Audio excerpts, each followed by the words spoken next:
Welcome back, America.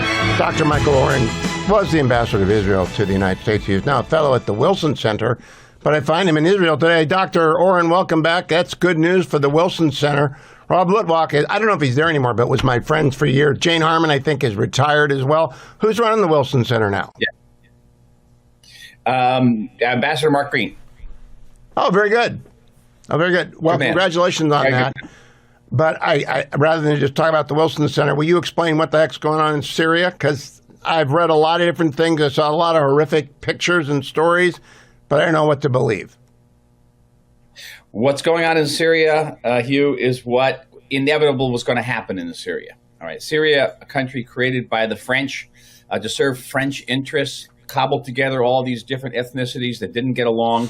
The only way Syria ever was held together was by preponderance of central brutal force, like the Assad family. The minute you remove that force, the country falls apart into various ethnic groups who begin to fight with one another. So now you have the Druze fighting the Sunnis, you have the Alawites fighting the Sunnis.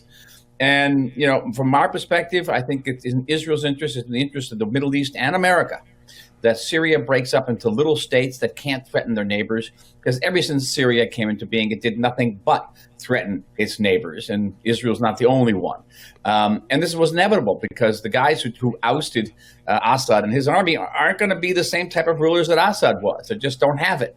And it's absolutely inevitable what's happening. Tragic. But there are two things I saw that I wanted to ask you. The first is that Israel has pledged to protect the Druze communities in the suburbs of Damascus, which I think would be a good thing. It's not that far from Israel.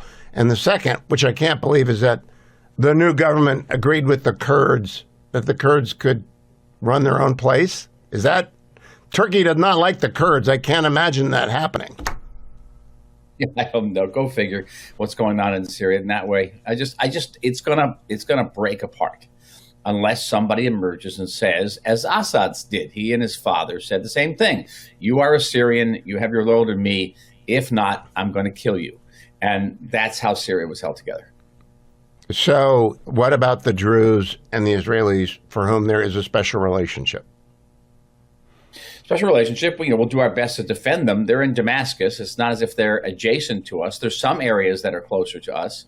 I was actually with a Druze friend today and talking about this, the degree to which we can actually help them. He was rather skeptical of the degree to which, really physically, militarily, we can help the Jews, other than saying to these new Tahrir people in Damascus, saying, don't you dare harm the Druze.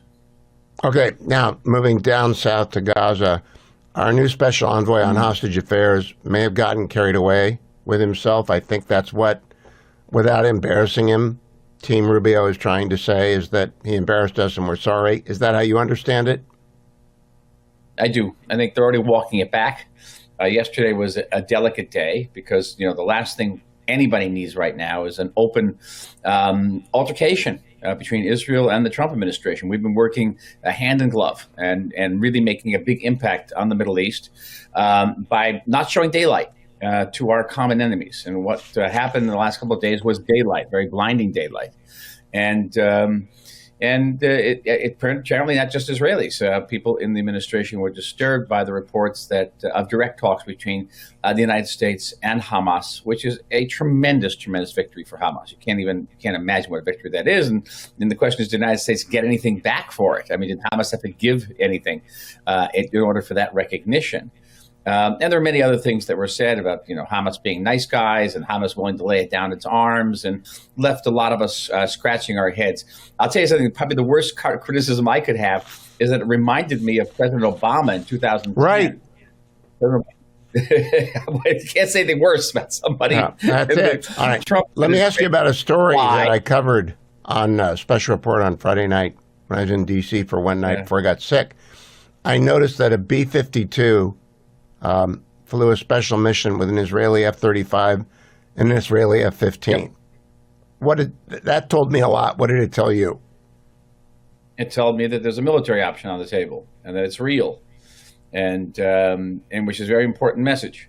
Now, at the same time, the reports that President Trump had written a letter to the Supreme Leader, to Khamenei, in his first week in office. The president wrote to the Supreme Leader of Iran saying that he's wants to negotiate. Now, I always assumed that President Trump wants to negotiate, but that sort of brought me back to 2009 when the first thing that President Obama did his first week in office was to write this very similar letter to the Supreme Leader. I just think their approach is going to be very different. And Obama tried to incentivize, i.e. buy the Iranian cooperation on a nuclear negotiation. I think that President Trump will impose punishing sanctions on Iran. And if the Iranians, if they come to the table, will come to the table begging for an agreement, which would in fact be good. That's what he said this morning. Let me play this for you, Michael Oren. Cut number 11, Donald Trump on Fox this morning, Maria Bartiromo there are talking two about ways Iran. Iran can be handled, militarily or you make a deal.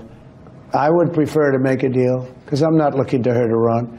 They're great people. I know so many Iranians from this country. Well, not the leadership. No, not the leadership. The people. They're very evil people. No, but the people of Iran are great people. But they had a tough regime, and they'd meet and they'd be shot in the streets. I mean, it was a tough deal. But I would rather negotiate a deal. I'm not sure that everybody agrees with me, but we can make a deal that would be just as good as if you won militarily. Let me stop there, Michael. I think that's true, but they'd have to throw open every single door on instant notice for Americans to look and Israelis to look, even if they're there along with the Americans. I don't think Iran's going to do that, but they could do it, right? I think any agreement that doesn't provide for the dismantling of Iran's nuclear program will be very problematic for the state of Israel. Because if it's not dismantled, the Iranians will cheat. They'll cheat, they lie, that's what they do.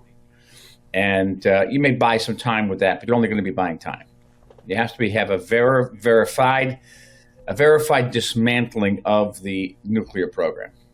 But they're not even going to get to step one, which is open the door. That's why I start with that. Because we know where that in the last time we had a deal with the JCPOA, they took like half the country and said, you can't go here. So they're not going to open the doors. No, they're not. And they may open up doors, but they'll be false doors. They're not going to open up the real doors. So there's really one option. There's really one option. And that B-52 is looking very good. That B-52 is looking very good. Dr. Oren with the Wilson Center. Great to talk to you. For full shows, live and on demand, it's Salem News Channel.